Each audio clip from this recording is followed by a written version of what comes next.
یہ مثال خود نبی اکرم صلی اللہ علیہ وسلم نے دی ہے۔ ایک بڑی طویل اور بڑی پیاری حدیث ہے۔ جب غزوہ تبوک کے لیے حضور تشریف لے جا رہے تھے، لشکر بہت بڑا تھا، 30,000 کا لشکر۔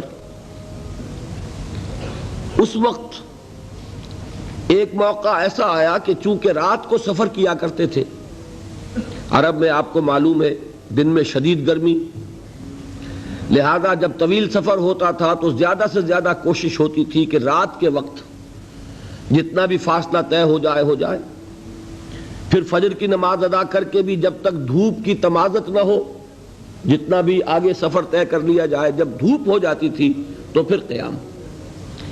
ایک مرتبہ ایسا ہوا کہ ساری رات چلتے رہے، پھر فجر کی نماز ادا کی، پھر لشکر کا کوچ ہو گیا، تو اب ظاہر بات ہے وہ وقت ایسا ہوتا ہے کہ شدید نیند کا غلبہ ہوتا ہے، تو تمام صحابہ پر نیند کا غلبہ ہو گیا۔ نتیجہ کیا نکلا کہ اب اونٹنیاں جو ہے یا اونٹ جن پر وہ سوار تھے، انہیں گویا کہ آزادی نصیب ہو گئی۔ کسی کا منہ ادھر کو اٹھ گیا ادھر چل پڑی، کسی کا ادھر اٹھ گیا ادھر چل پڑی، کسی کو کیکر کا درخت نظر آ گیا، اس میں کھڑے ہو کر ناشتہ فرمانا شروع کر دیا، اس لیے کہ جو اوپر سوار ہے وہ اونگ رہا، اور لشکر پورا منتشر ہو گیا۔ حضرت معاذ بن جبل رضی اللہ تعالی عنہ یہ راوی ہیں اس واقعے کے اور اس حدیث کے، انصاری صحابی ہیں، اور ان کے شان میں حضور نے یہ الفاظ استعمال فرمائے ہیں کہ اعلمہم بالحلال والحرام معاذ بن جبل، میرے صحابہ میں حلال اور حرام کے احکام سے سب سے بڑھ کر واقف معاذ بن جبل ہیں۔ یعنی فقہی معلومات ان کی بہت تھی۔ اللہ نے جیسا میں نے کل عرض کیا تھا، ہر چیز کا اپنا ایک تقاضا ہوتا ہے۔ کسی کا فلسفیانہ ذہن ہوتا ہے، اسے قانون سے دلچسپی نہیں ہوتی، کسی کا قانونی ذہن ہوتا ہے، اسے فلسفے سے دلچسپی نہیں ہوتی۔ تو حضرت معاذ بن جبل رضی اللہ تعالیٰ عنہ کو قانون اور احکام سے بڑی دلچسپی تھی، تو حضور نے فرمایا اعلمہم بالحلال والحرام معاذ بن جبل۔ انہی کو عامل بنا کر حضور نے یمن بھیجا تھا۔ تو جو گفتگو اس وقت ہوئی تھی وہ بہت اہم ہے فقہی اعتبار سے، کہ اجتہاد کے لیے وہی دلیل ہمارے ہاں، وہی حدیث جو ہے بطور دلیل بیان ہوتی ہے۔ حضور نے فرمایا معاذ تمہیں میں یمن بھیج رہا ہوں، کوئی معاملہ پیش آئے گا تو کیا کرو گے؟ عرض کیا کہ حضور اللہ کی کتاب کی طرف رجوع کروں گا، جو حکم ملے گا اس کے مطابق فیصلہ کروں گا۔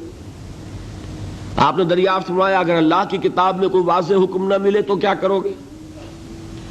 تو عرض کیا کہ حضور پھر میں آپ کے فرامین، آپ کے فرمودات جو بھی میرے علم میں ہیں ان کی طرف رجوع کروں گا، اس کے مطابق فیصلہ کروں گا۔ پھر تیسری مرتبہ سوال کیا اگر میری بھی کوئی بات تمہارے علم میں نہ ہو پھر کیا کرو گے؟ تو عرض کیا ثم اجتہد، پھر میں اجتہاد کروں گا۔ تو حضور نے شاباش دی کہ یہی طریقہ ہے، یہیں سے وہ لفظ اجتہاد چلا ہے، اور اجتہاد کے لیے جو دلیل ہے نقلی منقول حضور سے وہ یہی حدیث ہے۔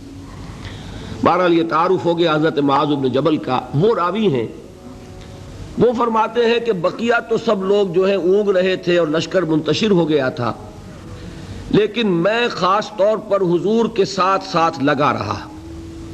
حضور کی اونٹنی چل رہی ہے، میں نے بھی اپنی سواری کو ساتھ لگائے رکھا۔ اس کی وجہ تھی کہ تخلیہ میں ایک بات پوچھنا چاہتے تھے حضور سے، تو اس کے متلاشی تھے، لہذا اب آدمی جب اس کو ذہن پہ کوئی ایک ارادہ ہو تو اونگ نہیں آئے گی نا، لہذا وہ جاگ رہے ہیں، پوری طرح ہوشیار ہیں۔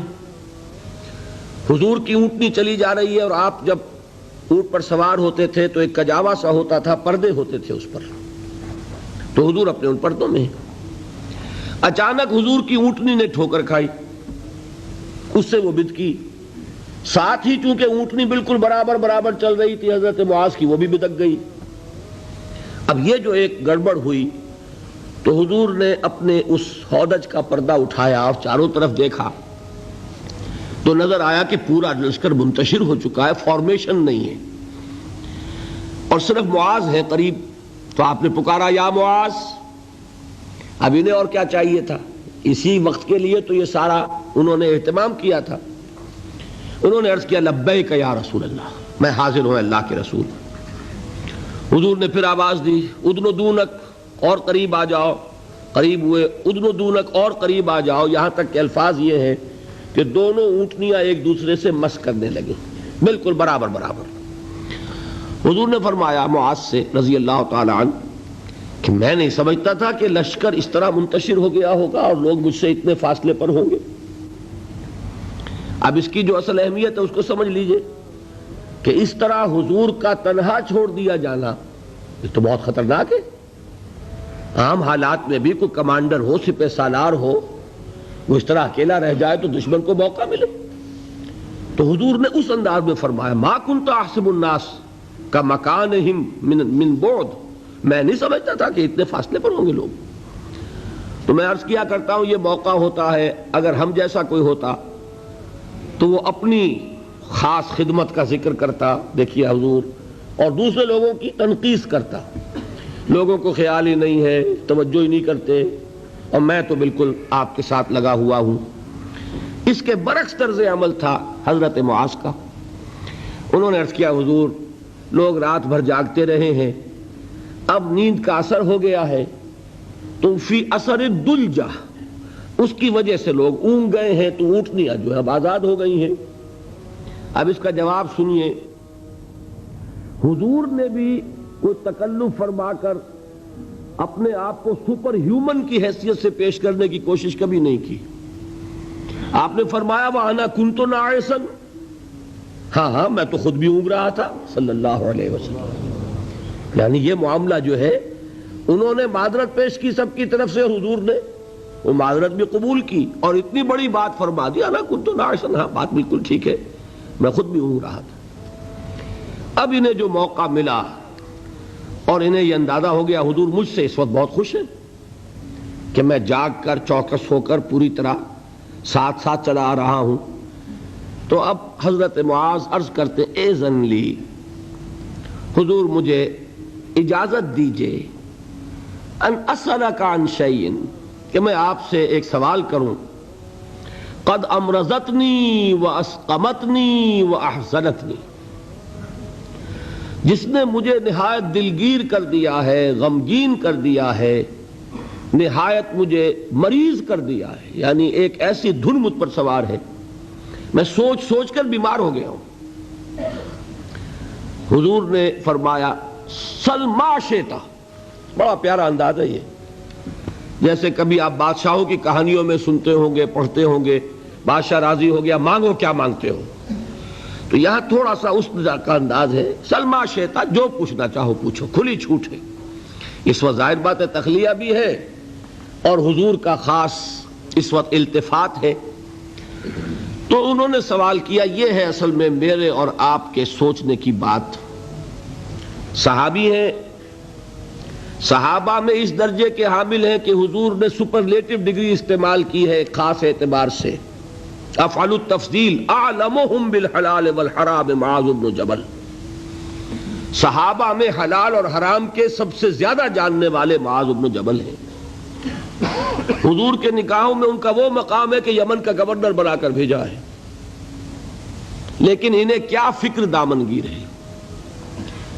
عرض کرتے ہیں حضور مجھے وہ بات بتا دیجئے، حدثنی بشیء یدخلنی الجنہ ویباعدنی عن النار، حضور مجھے وہ ایک بات بتا دیجئے جو مجھے جنت میں داخل کرا دے، جہنم سے چھٹکارا دلا دے۔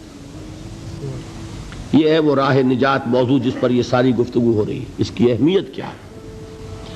انہوں نے یہ نہیں سمجھا کہ ہمارے لیے تو نجات ٹیکن فار گرانٹیڈ ہے، ہمارے لیے تو جنت میں سیٹ ریزرو ہے، ہم محمد کے صحابی ہیں صلی اللہ علیہ وسلم، ہمارے لیے کیا سوال، محاسبہ ہوگا اوروں کا ہوگا، جزا سزا ہوگی اوروں کو ہوگی، نہیں۔ ان صحابی کو یہ فکر دامنگیر ہے، اور کیا الفاظ کہے، قد امرضتنی واسقمتنی واحزنتنی، مجھے تو اس فکر نے بیمار کر دیا ہے، مجھے سخت غمگین بنا دیا ہے۔ مرض اور سقم، سقیم، انی سقیم، یہ معلوم ہوگا آپ کو، بیمار کو کہتے ہیں، اور مرض تو ہے قد امرضتنی واسقمتنی واحزنتنی۔ اب اب اس کا جواب حضور نے جو دیا وہ اس وقت اس کے پورے الفاظ مجھے یاد نہیں، لیکن وہ وہی ہے جو سورۃ العصر میں آ رہا ہے ہمارے سامنے.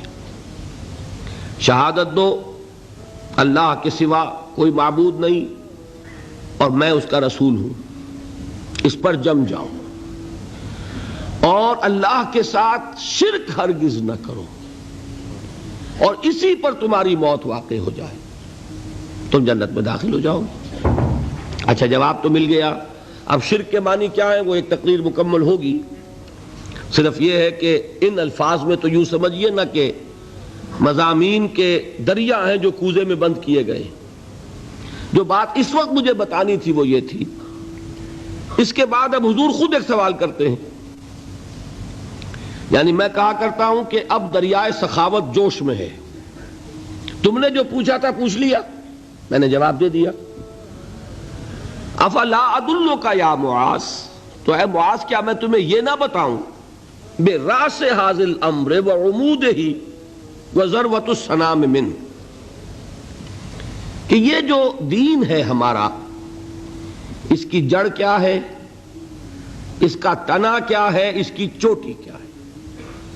میں نے عرض کیا تھا نا کہ حضور نے تمثیل اختیار کی ہے کہ دین میں کیا پہلے ہے کیا بعد میں ہے، کس کی حیثیت جڑ کی ہے، کس کی حیثیت تنے کی ہے، کس کی حیثیت چوٹی کی ہے. جب تک کہ اس کا فہم حاصل نہیں ہوگا، ہو سکتا ہے کہ بنیادی باتیں آپ نظر انداز کر رہے ہوں اور ثانوی اور غیر اہم باتوں کو آپ بڑی مضبوطی سے تھام کر بیٹھے ہوئے ہوں. اسی کو کہا تھا حضرت مسیح علیہ السلام نے یہودی علماء پر تنقید کرتے ہوئے کہ تم مچھر چھانتے رہتے ہو اور سموچے اونٹ نگل جاتے ہو، بڑے بڑے گناہ تو کر رہے ہو اور چھوٹی چھوٹی باتوں کے اوپر دست و گریبان، مناظرے اور جھگڑے. یہی حال ہمارا ہے آج. سود جیسا گناہ، اس میں پوری قوم ملوث. جھگڑا کس پر ہو رہا ہے کہ رفع یدین ہے یا نہیں ہے، ہاتھ یہاں بدیں گے یا یہاں بدیں گے، اس پر تو جھگڑے ہیں. من دیگرم تو دیگری، اس پر فرقے بازی. لیکن سود، رشوت، حرام خوری، یہ سب کر رہے ہیں. حالانکہ یہ ہے جڑ کی بات، وہ ہے ثانوی بات. اسی کو کہا کرتے ہیں کہ اشرفیاں لٹیں اور کوئلوں پر مہر. کس قدر حماقت ہے. اشرفیوں کی حفاظت نہیں ہو رہی، کوئلوں کی حفاظت ہو رہی. یہ کیوں ہوتا ہے؟ سینس آف پروپورشن نہیں رہتا. کس چیز کی کیا اہمیت ہے، نسبت و تناسب درست ہے. دین میں جڑ کیا ہے، تنا کیا ہے. اب یہ تشریح حضور نے فرمائی اور اس کے لیے تمثیل اختیار فرمائی. وہ کس سے کی ہے؟ وہ درخت کی ہے. درخت کی ایک جڑ ہے، درخت اس پر کھڑا ہے، غذا وہاں سے مل رہی ہے. جڑ سوکھ جائے گی، درخت سوکھ جائے گا. پھر تنا ہے، پھر اس کے اوپر چوٹی ہے. درخت جو آپ لگاتے ہیں، فرض کیجئے آم کا درخت لگایا تو کیا جڑ کے لیے لگایا یا تنے کے لیے لگایا؟ آپ نے تو درخت لگایا ہے آم کے لیے. آم لگتا ہے چوٹی پر جا کر، لیکن جڑ کے بغیر تنا نہیں، تنے کے بغیر چوٹی نہیں، چوٹی نہ ہو تو آم نہیں. اس تمثیل کو ذہن میں رکھیے کہ آپ نے فرمایا افلا ادلک یا معاذ، اے معاذ تم نے جو سوال کیا وہ تو میں نے جواب دے دیا. مزید کیا میں تمہیں یہ نہ بتاؤں کہ براس ھذا الامر، اس کی جڑ کیا ہے، وعمودہ، اس کا تنا کیا ہے، اور ذروۃ السنام منہ، اس کی چوٹی کیا ہے. حضرت معاذ کو کیا کہنا تھا اس کے جواب میں؟ بے ابی انت و امی یا رسول اللہ فقلنی، حضور مجھ پر، آپ پر میرے ماں باپ قربان ہو، ضرور فرمائیے، اور کیا چاہیے. اب آپ نے فرمایا راس ھذا الامر شہادت ان لا الہ الا اللہ محمد رسول اللہ. کلمہ شہادت اس کی جڑ ہے.